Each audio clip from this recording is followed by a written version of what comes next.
Hi everyone, my name's Jane Gregory and I'd like to thank you for inviting me here today to speak to you about domestic abuse. I am the CEO and the founder of a charity in Salford called SalfordSurvivorproject. We were set up in 2013 and became a charity in 2018. So how did Salford Survivor begin? In 2012, my daughter's friend saved her life. This is Leanne McNuff. She was 24 and the same age as my daughter when she was murdered by a boyfriend. She was also my daughter's friend. After her murder, my daughter found the strength and determination to leave her abusive relationship and to decide to live free from abuse. This was the same man who had been sent to prison 5 times, and it was the same man who had strangled her when she was 19 and caused her to have a stroke. Just 1 week before he was due to be released, Lindsay Ashton, another young mum from Salford, this is Lindsay, was murdered by her ex-boyfriend. That very same week, the police rang my daughter to tell her that they were removing the panic alarm from her house, and they were also signing her off from social services. At that time, I was so frustrated that I couldn't understand how at the time when she most needed them, that they were removing the services. And as a parent, I can only tell you that you feel like a complete failure, that you've not instilled in your children to have the self-worth and self-confidence and self-love to not want to live in a life of abuse. In 2013, the services that were set up in our area were inadequate and had been a combination of non-existent victim blaming. And there was like a string of professionals that were telling her what to do, but not showing her how to do it or where to go to get the help. So I set up Salford Survivor Project, and it was to empower choice and support the choices of the victim, regardless of my own views. Most of our volunteers have been victims of abuse, and one of our volunteers originally came as a client. She'd left her ex and he'd broken into her house one night and attacked her. And when a friend tried to stop him, he'd actually chopped her friend in the head with a samurai sword. Our project has helped thousands of survivors. We've rehoused families, given them a shoulder to cry on, and built their confidence to believe that they deserve more than the abuse that they've suffered. We work towards self-love for victims so that they don't need to find someone to love them. We've seen physical abuse, sexual abuse, and survivors emotionally destroyed, blackmailed, blamed, and stripped of all dignity. They're controlled to believe that the behaviour of the abuser is normal and that of the victim is wrong for questioning it. 99% of our clients are women. We do deal with men, and many of those same victims have seen abuse themselves as children in their home, and it's a cycle of abuse that's passed from generation to generation and just accepted in those communities. What I want to try and do today is I want to help you understand the reality of domestic abuse. I know you've all probably been trained and learnt about it in safeguarding, etc. But I really want to talk about what domestic abuse is, how prevalent it is in society and for young people, and just to give you an insight of really why people don't speak up and ask for help. So the definition of domestic abuse by Women's Aid is an incident or pattern of incidents of controlling, coercive, threatening, degrading and violent behaviour, including sexual violence. And in the majority of cases, it's normally by a partner or ex-partner, but can also be a family member or a carer. It's very common, and the vast majority of cases, it is experienced by women and perpetrated by men. So how does domestic abuse relate to you as teachers and educators? Now, of course, you've got children that are in your classrooms that may live in households that are affected by domestic abuse. There may be many of you here today that have been affected by abuse, or may yourself be suffering today from some domestic abuse. What I want you to do is I want you to imagine now that you're driving down a country lane and you stop and your headlights are on a rabbit, and the rabbit is petrified and its heart's beating. It's beating really fast. You can see the rabbit's eyes, how frightened it is. Now imagine that's a little child curled up in a ball in a corner. And that child's heart is racing faster and faster as the parents are fighting and screaming and throwing things around the living room. And he's strangling her and she's kicking him. The heart's racing and the adrenaline's pumping and it's going faster and faster. The damage that it does to the circulatory system, the cardiovascular system, and even the reproductive system for a child to suffer from seeing that time and time again is untold.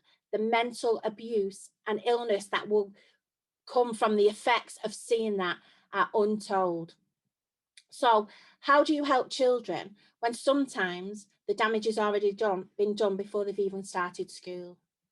Well, children learn to walk, talk and feed themselves. And in England, they use a knife and fork, and in other countries, they might use a spoon, they might use their fingers, and some countries, China, Japan, they use chopsticks. And children learn their coping mechanisms, their morals, the traditions and the values from the caregivers, the families, the peers and the culture, but they also learn from school and learning establishments and the knowledge that we feed them, but what society thinks they need. They learn from books, music, media, and that surrounds us everywhere. Our society tells children that we are all equal and we should all be treated equal. We tell children that everyone is worth the same. We encourage diversity and self-expression. And then at 16, we throw them out unprepared into a world that's divided into gender, race, and inequality. At 16, and younger, children have to learn quickly that society has got a certain expectation of them. Males have to be strong, they've got to be prepared to protect the home, the family, the country, and they've got to be brave. They mustn't show emotion. God forbid that they cry. And females, they've got to be beautiful, they've got to be virtuous, pristine, loving, and child-friendly. Their idols are not great people who've achieved things for humanity, but famous actors and sports people and models and reality TV stars. Their only ambition is to be rich, get as much Botox, implants and veneers that they can. Society today is setting children up to fail. Perfection is unachievable. When you couple the pressure of body image with the explosion of social media, cyberbullying, and a teenager's hormones, it's painfully hard to imagine the extra pressure that these teenagers in 2021 are under.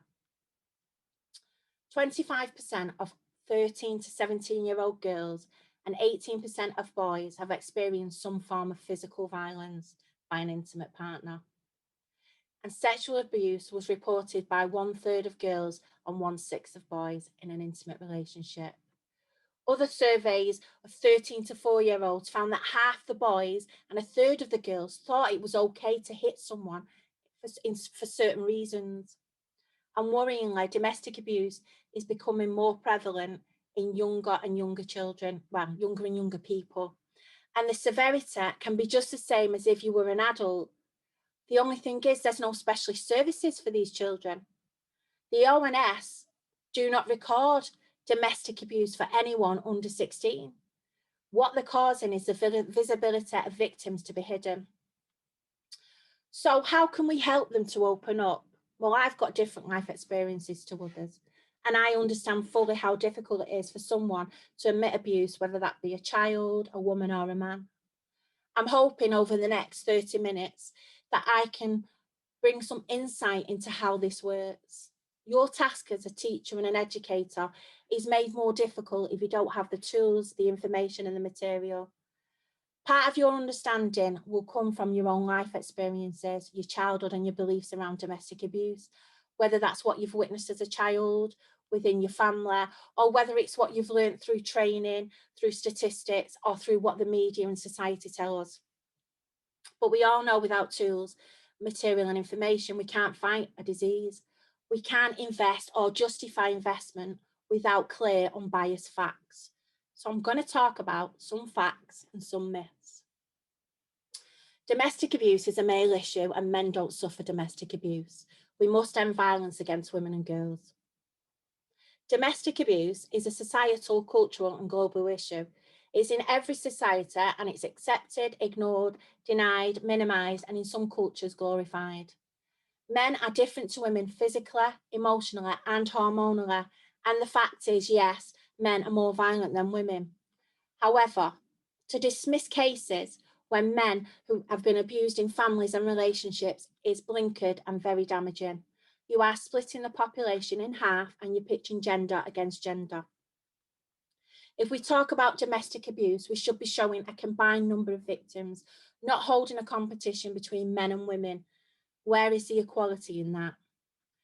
By focusing on violence, you're also changing the imagery of the problem from abuse to violence. Abuse is as damaging. The language can minimize or maximize what people see. Look at the language we use when we describe a female abusing a man. We say she's nagging or she's moaning. And then when we compare it to a woman, we'll say she's been emotionally abused or bullied by a man. It minimizes the female's behavior as less damaging and ignores the deep effect on the mental health of the man. And therefore, it's less worthy of talking about. How is it that it's more important if a woman's abused than a man? Where is the equality we are teaching these children? Yes, we want to end violence against women and girls. This is all over the world.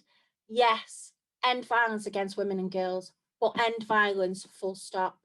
We need to be clear, we live in England and the vast majority of victims of violence in our country are actually male. If we talk about domestic abuse, we can see how things may be minimised, the facts and the figures. Domestic abuse figures show that 1 in 6 men will suffer from domestic abuse in their lifetime. Is that not enough? Is it not enough that 1 in 6 men are going to suffer from domestic abuse? We've still got no men's refuges. We still have women who have to choose between their safety and leaving their teenage son because refuges won't accept 16-year-old males in them and even refuse some of them at age 12. Figures show 16 men compared to 80 women died last year at the hands of their partner or ex-partner. There were 429 male homicides last year, and we compare that with the 16 that were killed by their ex-partner or partner. It works out at around about 4%. So then we don't think it's as big a deal. Not as big as with women, but what they don't publicise is that 137 of those male homicides and 109 of female homicide cases, the killer was never caught, no suspect was ever convicted. And of the remaining homicides, 187 of the men were actually killed by someone that they knew other than the partners and ex-partners. And that included they were killed by family members or love rivals. And let's not forget the exes that killed the family members of the victims, such as the brothers, the fathers, the sons, and the friends. Adam Steele was aged 23 when he was stabbed to death on New Year's Day 2011 outside of my mother's flat in Salford.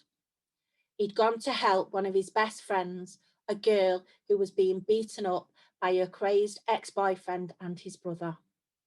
He is not seen as a factor or a number in domestic abuse. Why, when we have so many unsolved homicides and no justice for the victims, are we pitching dead men's lives against women? Why are so many men killed each year by close family or friends and we don't talk about it? When we talk about domestic abuse and suicide, we already know that on average 30 women a week attempt suicide and 3 succeed. What's so bizarre is male suicide rate is 3 times that of the women's, and there is no recording and no information that can be obtained about men who commit suicide due to domestic abuse.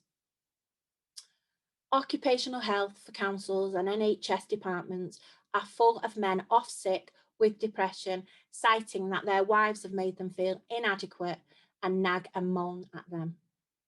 There is no equality for men in the domestic abuse arena.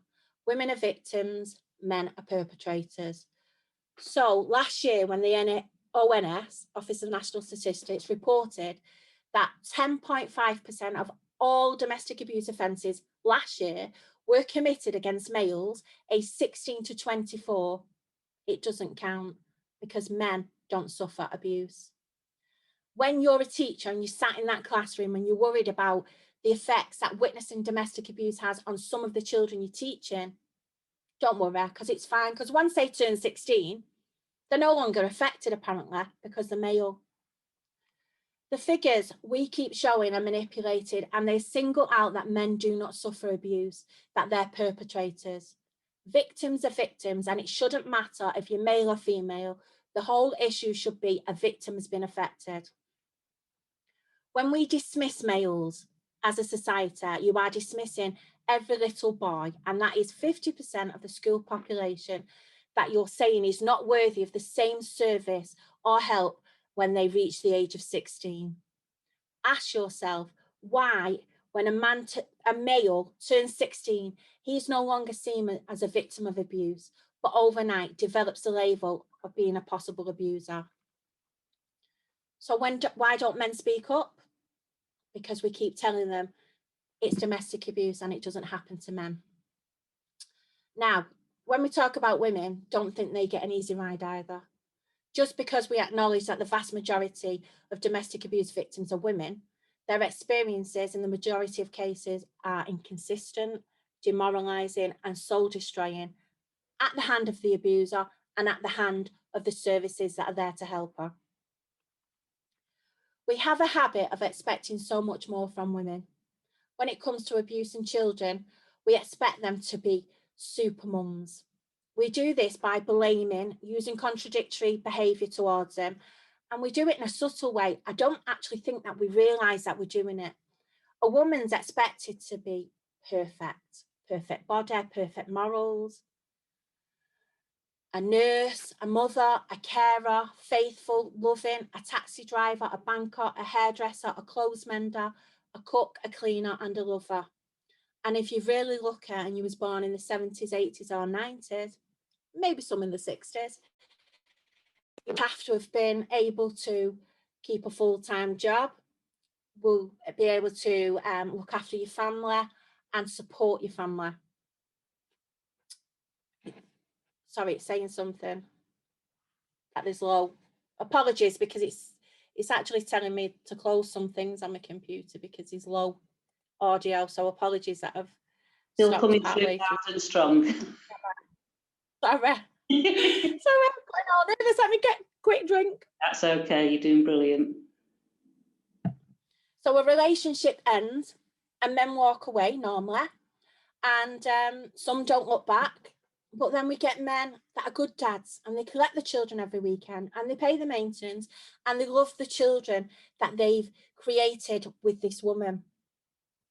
And whoa, isn't he amazing? What a great dad. But if a woman walks away and leaves the children, society paints her as being abnormal, unmotherly, mentally ill, selfish, or worse still, evil. The worst question we can ask a victim of abuse is why? Why did you stay? Why didn't you leave the first time he hit you? Why didn't you tell someone? How do you love someone? Why do you love someone who abuses you? Why is such a judgmental and soul-destroying question? It implies that the victim's choices were in some way the cause of the abuse that they've endured.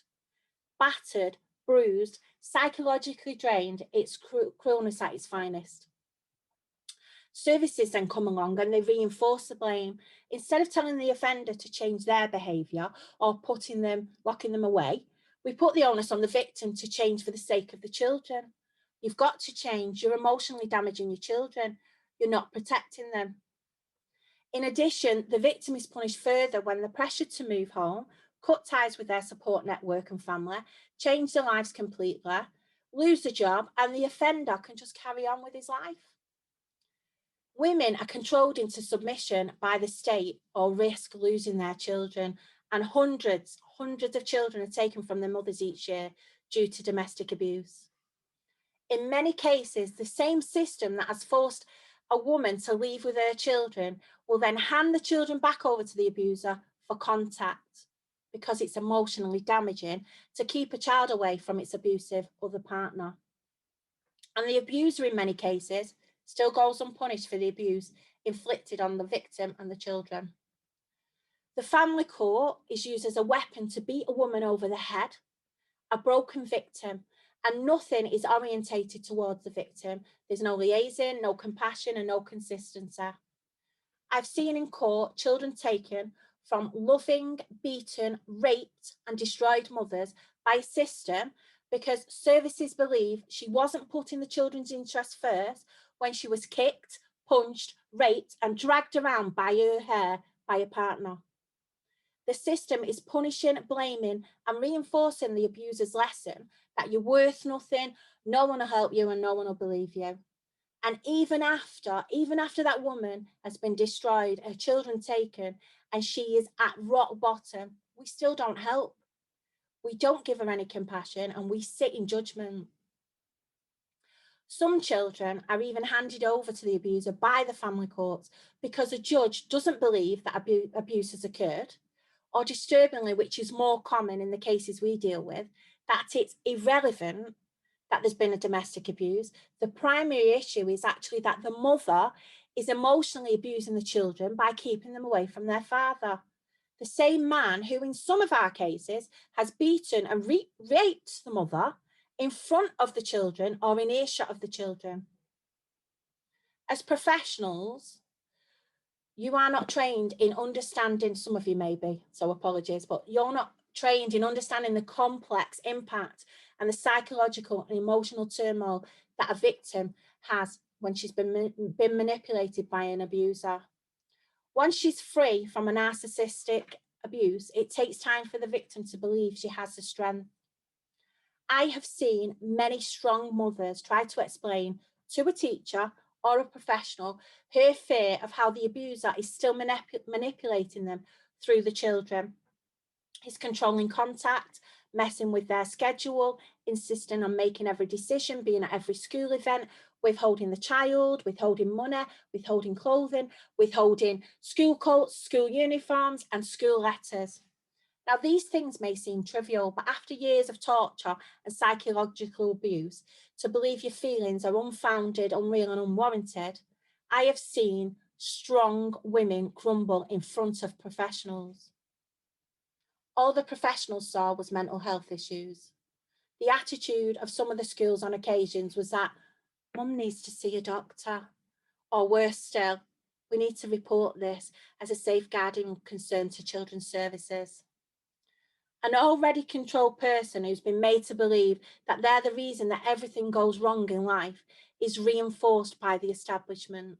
It's like a merry-go-round of mind games, with one person saying to a victim, this isn't your fault, it's never your fault, you're not to blame. It's their behaviour, not yours. You need to get strong and be free from control and bullying. And then you get another service doing the exact opposite. They're controlling and bullying, and they're blaming the victim. You need to change, you need to leave, you need to protect your children, you're damaging your children. And we ask why they've not spoken up before. I'm confused. Try being the victim. Women actually have a lot of power, but we don't use it. And by not speaking out, we're actually endorsing abuse in many forms. We need to unite and speak out about our own sexual harassment and our own abuse. As women, we don't speak up. As women, we don't question certain male behaviour, and we don't speak out. For myself and earlier generations, we were taught to just ignore the way that men behaved. There are plenty of women in this room now that have suffered from sexual harassment and wolf whistles. How many of you have actually been touched inappropriately, felt uncomfortable, or felt bullied and just stayed silent? I can guarantee it's the majority of the people in this room have just brushed off men's overt sexual language or touching because we don't speak out.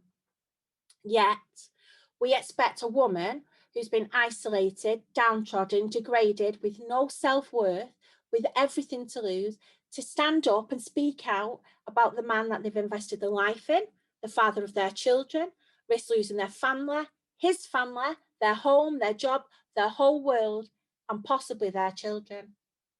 And yet still, many of us will sit uncomfortably in silence and not speak out because we're afraid of being judged or being overreacting because some bloke at work has made lewd remarks about the size of our breast. Why? Why don't we speak out? because as women, we just accept it. More than 80% of the clients that we see have been sexually abused, and over 50% of those same clients have been sexually abused by more than one offender. Statistically, ladies, you're more likely to be raped this year than to die of cancer. Most of our sex offences in this country don't reach court. If a woman's brave enough to report abuse, they're hard pushed to convince the CPS to risk not winning a case. The CPS knows sex offences are the most difficult crime to prove due to an inability of them to convince a jury of our peers, women and men like you all and me, that somehow the victim was not partially to blame. And we live in a culture of victim blaming, and where a victim is responsible for others' lack of control. They're accused of leading someone on, consenting to sex by the way we dress or act, or the fact that we even drank too much. And then the CPS choose to silence us into submission by removing our voice and our choice to go through the trauma of a child, where the victim is going to be treated like they're an offender anyway. Sexual abuse, rape, and domestic abuse are all offences where a victim is ostracised, controlled, and blamed, not only by the abuser, but by the people who are there to help them, the services, the families even, and the wider society judge them. In these cases, victims are made to feel ashamed and to be blamed. And then we ask, why don't children speak up? When men and women are not speaking up. In cases of sexual abuse within a family, often members choose to believe the abuser a loved family member over the victim. It's not because they don't love the victim. This behaviour is common, and it's due to a complex shame, guilt and destruction it's going to cause to the family unit. In cases of child abuse, victims feel such a strong loyalty to the family and a fear of breaking up the family unit and destroying their loved ones' feelings, it buys their silence. And it's no different with domestic abuse. No one speaks up until they're ready. No one changes until they're ready. Why? Because by speaking up, they're destroying everything around them. And people who are victims because they care about others. If we keep gaslighting people that a problem doesn't exist, no one will speak up. Instead of dividing figures and clumping important information under the title of others, we won't get the full picture. When we don't discuss domestic abuse as a whole, we lose sight of the damage it's causing. For every victim, there's a perpetrator that needs help. For every family, there are usually children that need help. These are not included in the figures, nor are the effects on the family studied and researched enough. This isn't like someone that has, say, had the car window broken. This isn't like Mrs. O'Reilly down the street who's had a plant pot stolen. The ripple effect of abuse is immeasurable. The fact that child abuse figures are completely separate and not used in domestic abuse figures, when domestic abuse and child abuse go hand in hand, to me is ludicrous. In addition, up until 3 years ago, the figures for domestic abuse only went from age 16 to 59, as if anyone over 60 didn't get abused. It's now been changed to 74. However, as I spoke before and said about what domestic abuse entails, it also means that if you're being abused by a carer, the vast majority of people over 75 in our country are the people that have carers. So how can we make changes in this messed up system that doesn't even give the correct information? Sometimes I think they're waiting for another pandemic before they make changes. But hello, we're in a pandemic, and I'm not talking about COVID.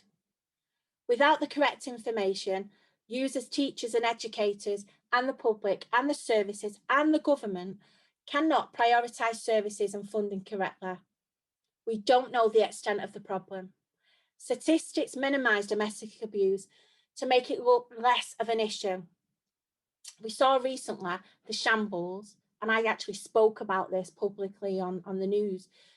We saw the shambles and the disgrace of Greater Manchester Police, who who failed to record thousands of domestic abuse incidents in the year 2017-18. What you've not heard is that GMP did not give any figures last year, 2020, on domestic abuse, because their computer systems were down for 3/4 of that year. They've not even contributed this year to the figures nationally. As a child who witnessed abuse against my mother, I believe that the only way to save children is to teach the future parents that we have in school right now. We need to teach them about the dangers of abuse and healthy relationships right now. We need to invest in services and therapies for the children who are one day going to become parents. And we need to make a start on stopping the cycle of abuse being passed on to the next generation that aren't born yet.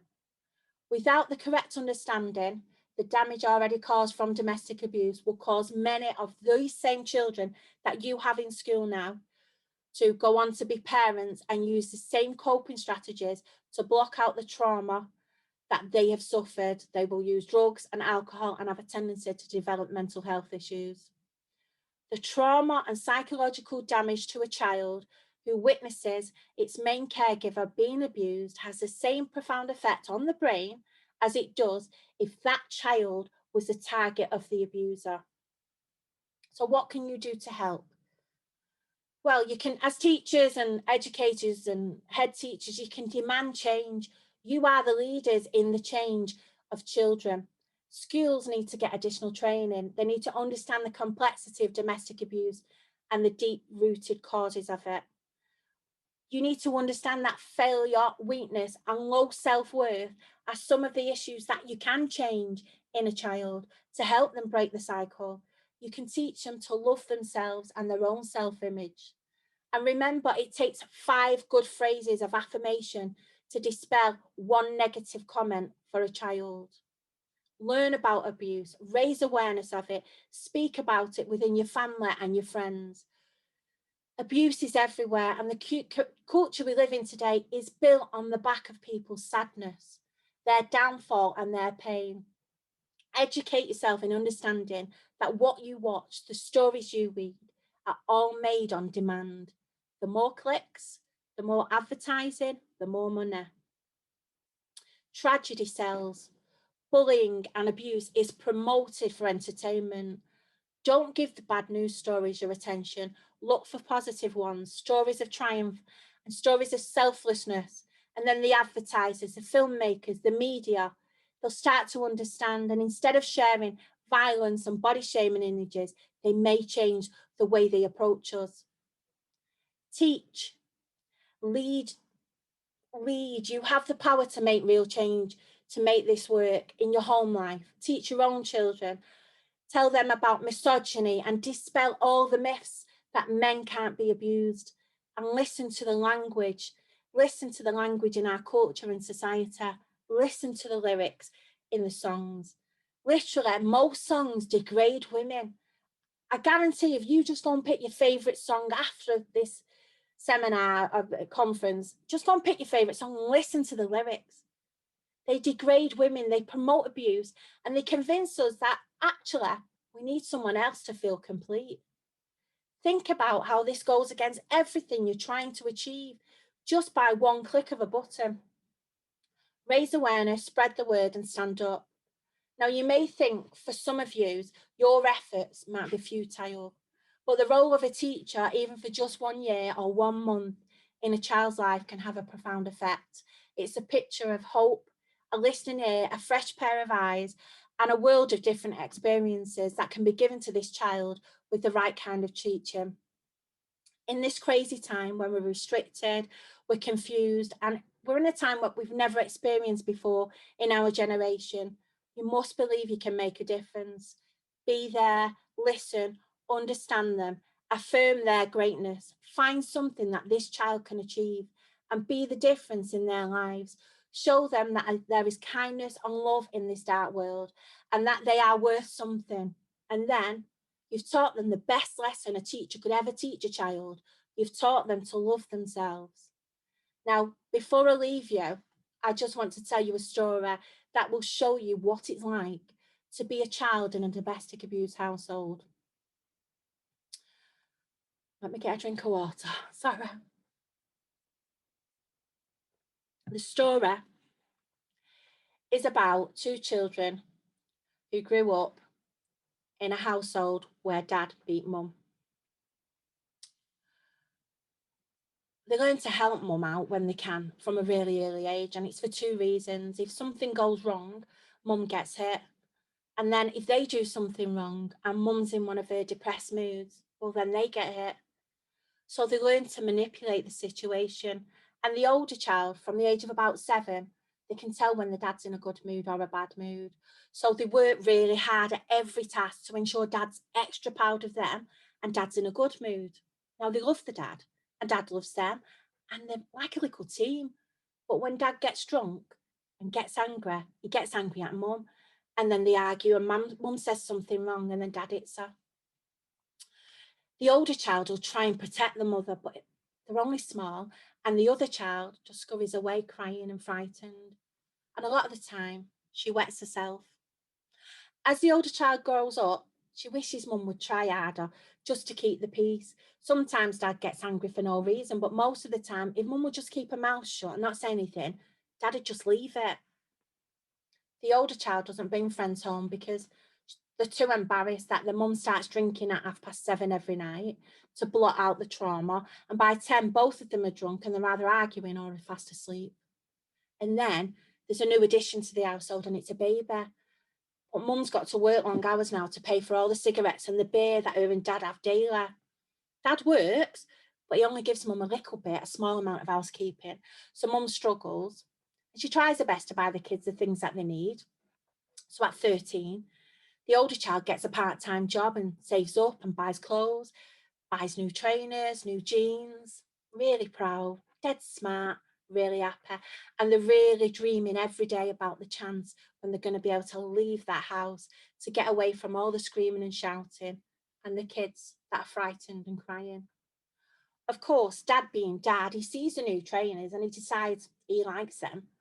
So the child has to resign themselves to the fact that when they buy new trainers next time, to hide them, or they'll be gone forever and they'll be worn every night by the dad to the pub. 14, they watch a film, it's called The Burning Bed with Farrah Fawcett. She doesn't look like the sex symbol from Charlie's Angels anymore. She looks beaten and frail and thin. She looks like their mother. But Farrah gets revenge, and one night after being raped and beaten, she pours petrol on her husband's bed and sets him on fire, killing him. This gives the older child an idea. What if I get some petrol and did the same to my dad? But it's just an idea. The next time they're arguing and fighting, they just put the headphones on and blast music in it.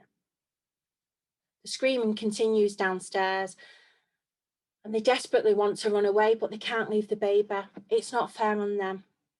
So they plan meticulously how to kill their dad. But the dad's the best friend. He taught them how to fish, how to fly a kite, how to roll down a hill, how to play football, how to play cricket. He's took them on loads of trips to forests and castles, talked about Ivanhoe and Robin Hood. But each day the anger builds. So one day they steal some matches and they hide them under the bed. And it's another step closer to killing the monster who keeps beating their mother. When finally they decide and realise that they don't have the guts to do it, they become really angry to the point of self-hatred. They can't concentrate at school and they're not interested in doing anything that they enjoyed before. They stop eating, they're hiding food, and they lie to their friends, and they wish their bloody mother would keep her gob shut because she makes him worse, especially when they're both pissed up. Then one night, the mother's whimpering at the bottom of the stairs and dad's gone. She's cradling her arm. She waits for him to return and he doesn't, so she leaves the kids and she goes to the hospital. She finds out she's got a broken arm. And this time she says it's over. I'll never have him back. Let's go. Let's leave, said the older child. It's the same words that they've said 100 times before, for the 100 times that the mother said it's over, only to be replaced by the words, he didn't mean it. It wasn't that bad. He said he's sorry and he won't do it again. He's promised it'll be different. That Sunday, the threats began as he knew they would, because Sunday was the day Mum got a beating, come rain or shine. And he rings from the pub, pissed up, screaming vile words down the phone. I'm coming. You better get the fuck out of my house because I'm going to kill you. She leaves, but the older child waits. They pack the stuff to follow on. But they're older now, 16. The bigger, the stronger. I'm not afraid like my mother, the victim, the weakest person I've ever met. So when the dad returns, the child waits in the living room. And when he enters and speaks, he's pushed down onto the sofa, a knife fell to his throat. You ever touch my mother again, I will put this knife right through you. That wasn't the last time they threatened their father, and it wasn't the last time they planned to kill him, and it wasn't the last time they hit him. They were to have another 5, maybe 6 fights in the next 14 years, till at age 56, the dad died of cancer. The dad was deeply loved and missed by his children, even though the mother, still today, 20 years after his death, still suffers nightmares that he's broken in to kill her. The child was never afraid of the father. He was their friend, their ally, their teacher, and their protector. What he taught them was not to be afraid. And age 17, they meet someone and jump straight in. They leave home, escaping the abuse in the madhouse. But life and love's very confusing for a 17-year-old, especially one that hasn't been given the coping skills to vent frustration in other ways. They didn't realise it wasn't normal to throw a plate across a room, to smash things up, to scream and shout and seethe at the mouth and pull your hair out. They don't know how to control these emotions. So they abuse the person they love and they destroy the perfect family they've always wanted. Growing up in a house where the dad beats the mother, and when the mother's frustrated, she takes it out on the child, the youngest child developed a nervousness. The simple task would always go wrong, and the frustrated older sibling was walking around daily on eggshells trying to make everything perfect so dad didn't beat mum up. So in turn, the older child, frustrated, beats the younger child. I cannot tell you how I managed to change. I went to college, I met normal people, I worked on myself. Men are not the only abusers, women are made like that too.